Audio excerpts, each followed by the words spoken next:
Bonjour. Alors aujourd'hui, on va s'intéresser aux polynômes cyclotomiques, mais les polynômes cyclotomiques sur n'importe quel corps. En particulier, on va regarder φn sur fp. On va voir pourquoi ils sont importants et on va regarder leur décomposition en polynômes irréductibles parce qu'ils sont en général non irréductibles. Alors d'abord, je vous rappelle que φn, c'est-à-dire φn sur q, c'est le produit des x moins oméga, où oméga sont des complexes d'ordre n, c'est-à-dire oméga est racine primitive nème de l'unité. Bien, on sait que ces polynômes sont dans z de x, c'est une simple récurrence. Alors, ils sont irréductibles sur q.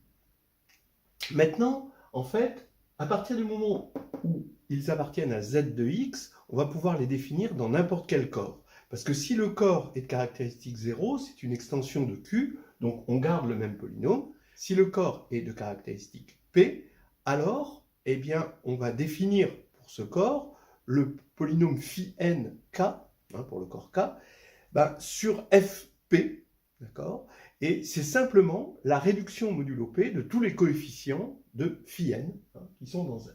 En général, quand quelque chose est bien défini dans z, après, il n'est pas difficile de le définir sur n'importe quel corps. De cette même manière, φn fp, c'est simplement φn bar, c'est-à-dire le polynôme φn où on a réduit modulo p, donc on regarde tous les coefficients dans fp, dans z sur pz, de φn. Bien. Alors, on est dans le cas où P est premier, ne divisant pas n. On verra ensuite le cas général, qui n'est pas beaucoup plus compliqué. Alors, phi n bar, il se trouve que le théorème dit que c'est le produit de S polynômes irréductibles distincts. Ils sont 2 à 2, distincts. S, c'est phi de n sur m, où phi, c'est l'indicatrice de l'aire. M, c'est l'ordre de P dans Z sur NZ étoile. Effectivement, comme P est premier ne divisant pas N, il est premier avec N, et donc P bar, en tout cas, est premier avec N, et donc il a un ordre qui, d'après Lagrange, divise, son ordre M, divise phi de N, c'est-à-dire l'ordre du groupe ici. Vous trouverez donc ce théorème dans le carnet de voyage en algébrie, chapitre 4, 2.31. Alors, je vais préciser le théorème. Le degré de pk, c'est m, d'accord ? Bon, ce qui fait finalement que, donc ils sont tous de degré égal, donc il va en avoir s fois m, c'est-à-dire phi de n, c'est logique, parce que phi n est unitaire, donc il va conserver son degré, qui est justement phi de n. Et on peut même préciser la tête du polynôme irréductible, en le décomposant dans une extension de fp, c'est-à-dire c'est le produit pour t égale 0 à m-1 de x moins zeta puissance p puissance t. Voilà. Où zeta, ça va être une racine de pk. Alors, on va décomposer la preuve. Premier point, phi n bar n'a que des racines simples. Alors, des racines simples, évidemment, dans une extension de fp. On suppose qu'on l'a complètement scindé, quitte à prendre une extension. Alors, effectivement, d'abord, xn moins 1 n'a que des racines simples.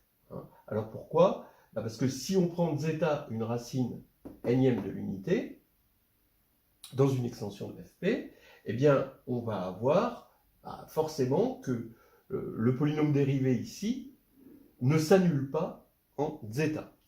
Et ça assure que la racine est simple. Alors, le polynôme dérivé, c'est n xn-1. En zeta, ça fait n zeta puissance n-1. Et c'est différent de 0. Pourquoi ? Parce que zeta est non nul, bien sûr, puisque zeta n égale 1. Et 1 est différent de 0. Et n est aussi non nul, parce que p ne divise pas n. Je rappelle qu'on est dans z sur pz, donc il fallait vérifier ça. Et c'est là où l'hypothèse prend toute son importance. Voilà.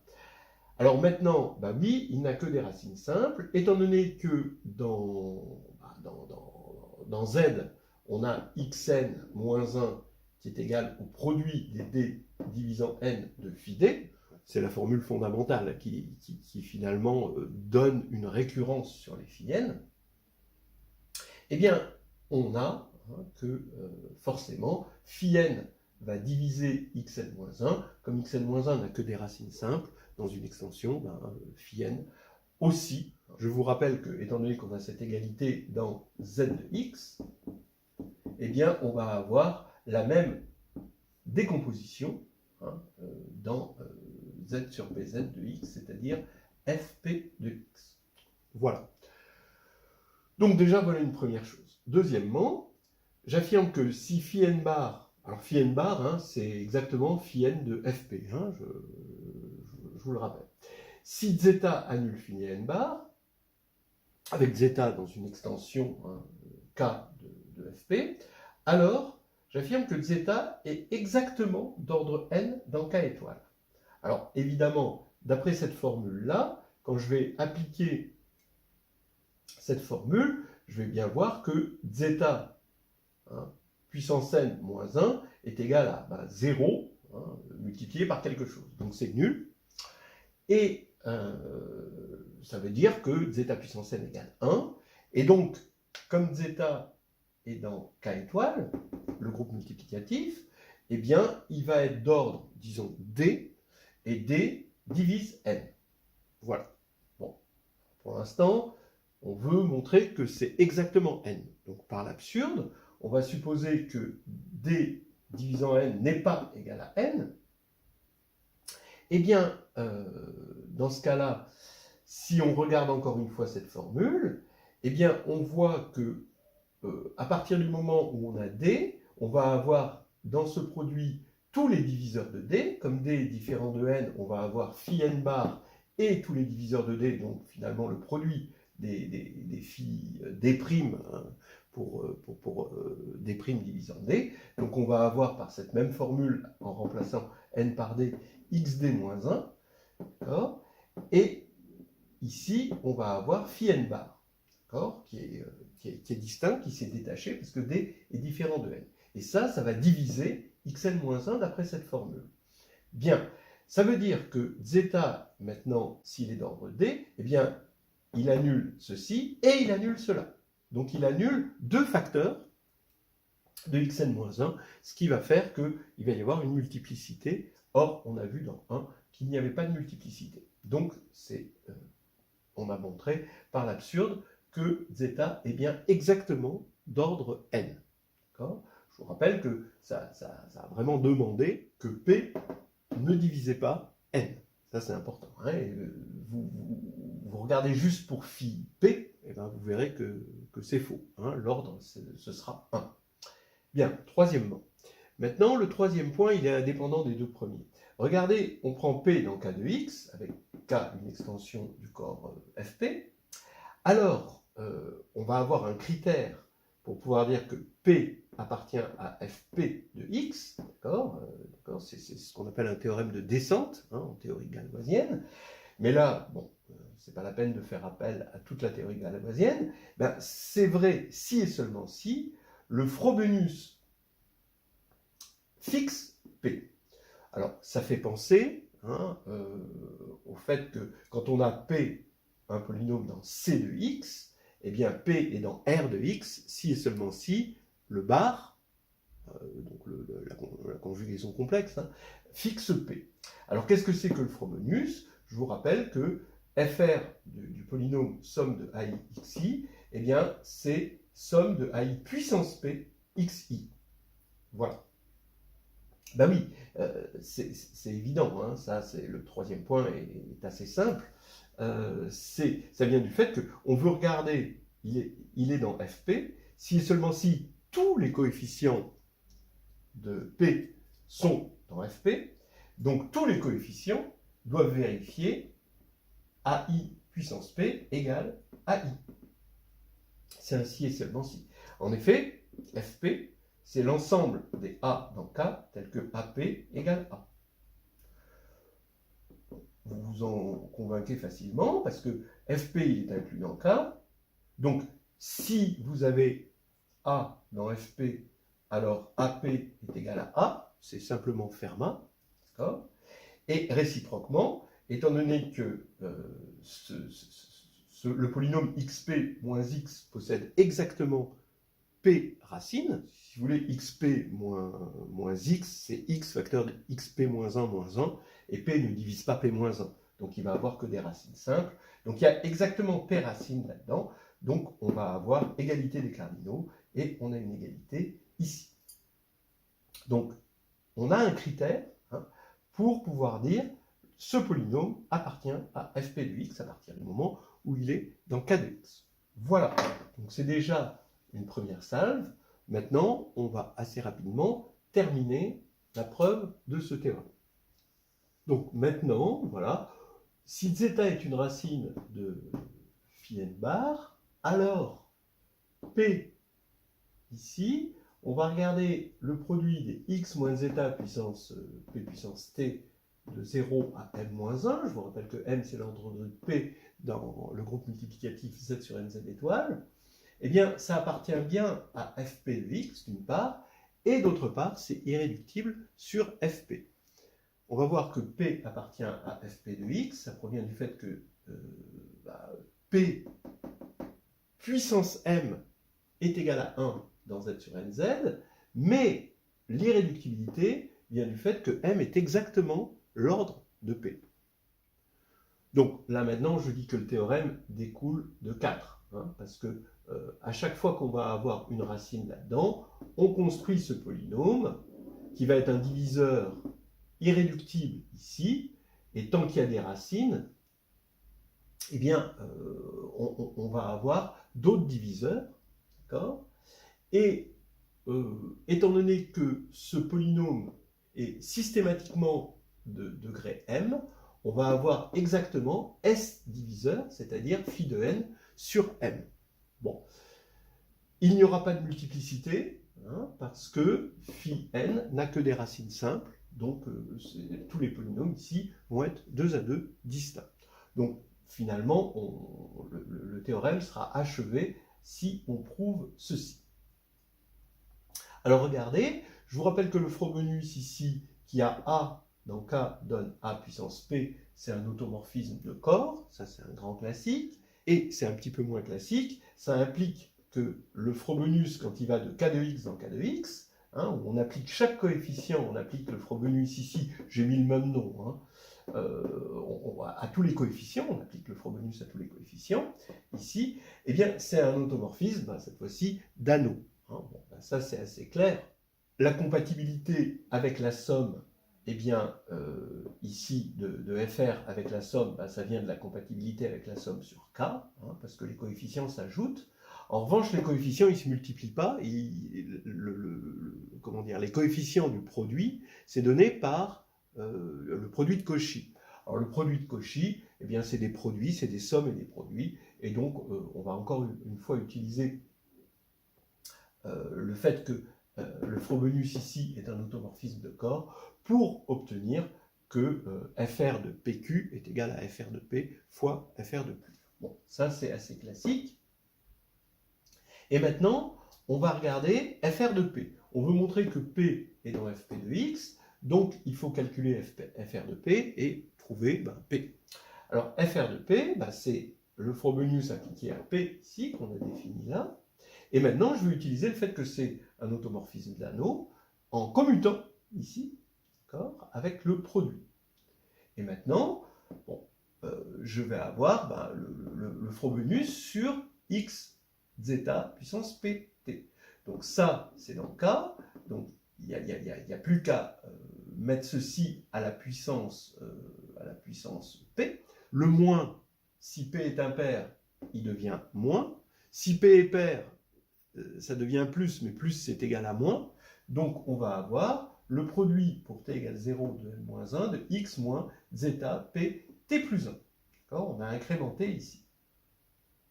Donc vous voyez qu'il y a un décalage ici, et pour montrer que c'est exactement le polynôme de départ, il faut juste montrer que pour m-1, pour t égale m-1, on va avoir zeta p puissance m, que c'est égal à juste zeta. C'est-à-dire qu'on va retomber sur le cas t égale 0. Comme ça, on va avoir une action cyclique, et on va retomber sur nos pattes, on va obtenir à nouveau P. Donc, on va regarder ce qu'on a ici. On a x moins zeta puissance P puissance m, mais zeta P puissance m, comme P puissance m est égal à 1 modulo n, d'après ce qu'on a dit ici, ça va nous faire zeta kn plus 1, avec k un entier, et comme zeta puissance n est égal à 1, on va avoir juste zeta.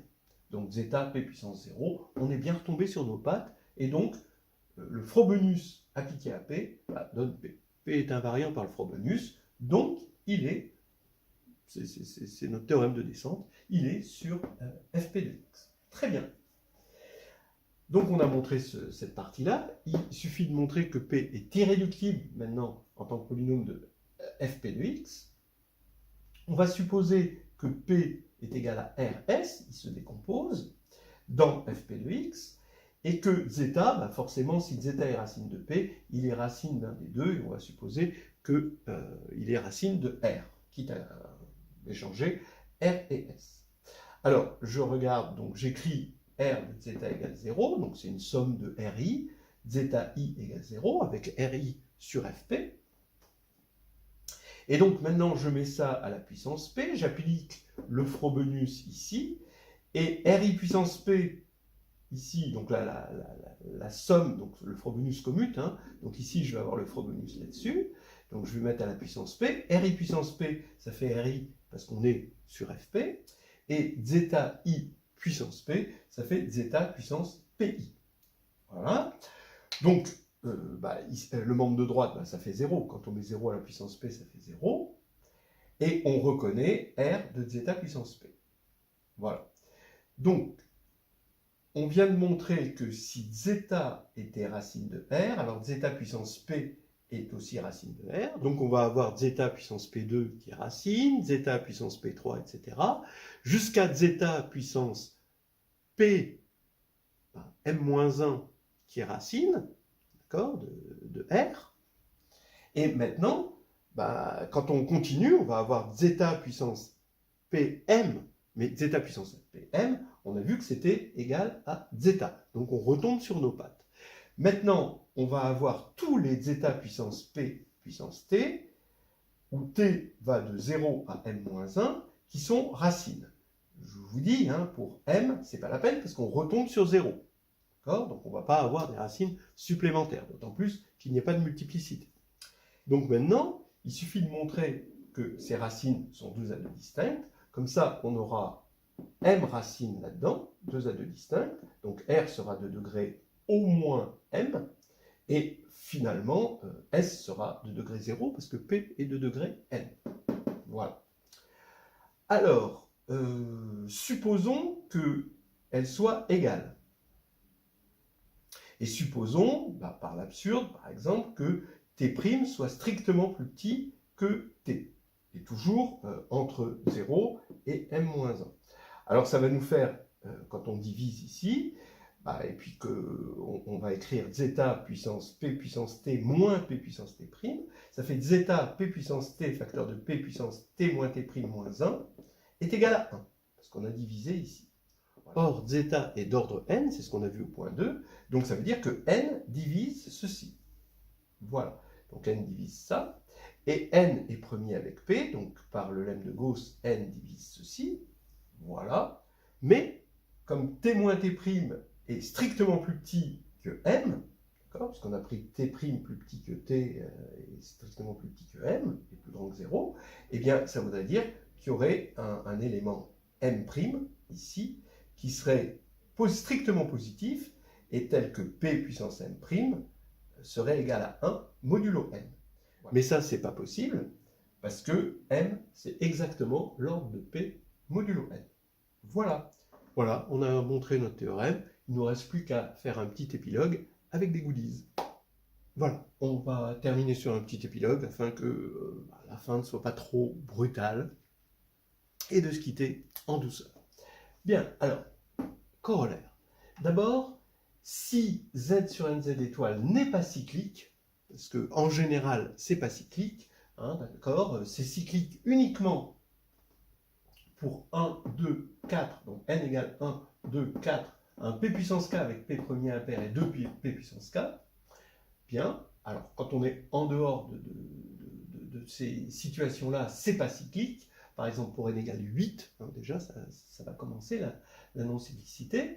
Alors, bah, vous voyez bien que m, l'ordre de P ne peut pas être égal à l'ordre du groupe, sinon on aurait un générateur, et donc on aurait un groupe cyclique, et donc phi n bar n'est pas irréductible, puisqu'il posséderait phi de n sur m, facteur irréductible distinct. Bien. Ce qui est impossible pour un polynôme irréductible. Entre parenthèses, dans le carnet de voyage en Algérie, on a la preuve, on pourrait trouver la preuve, que seuls ces cas-là donnent des groupes multiplicatifs cycliques. Alors maintenant, on termine sur le théorème. On veut regarder le cas général de ce théorème-là, qui n'est pas beaucoup plus difficile, et on se doute un petit peu du résultat. Je suppose toujours que P ne divise pas N, mais cette fois-ci, je veux calculer modulo P, d'accord, phi indice N PL. Donc ça veut dire que ici, j'ai toujours, comme P ne divise pas N, phi N bar, j'ai toujours sa décomposition irréductible qui vient du théorème, mais maintenant j'affirme que phi N P puissance L bar, et bien sa décomposition irréductible, c'est ceci. Alors, ici on a PK puissance PL moins PL moins 1. C'est-à-dire qu'on obtient des multiplicités, effectivement, et ces multiplicités sont équiréparties. Voilà, comme on peut parfaitement l'imaginer. Alors, pourquoi, si elles sont équiréparties, c'est avec cette multiplicité-là? Ben oui, parce que son degré, lui, c'est phi de NPL. Comme n et pl sont premiers entre eux d'après ça, eh bien, c'est phi de n fois phi de pl. Donc, phi de n, ça va être la somme des degrés des pk.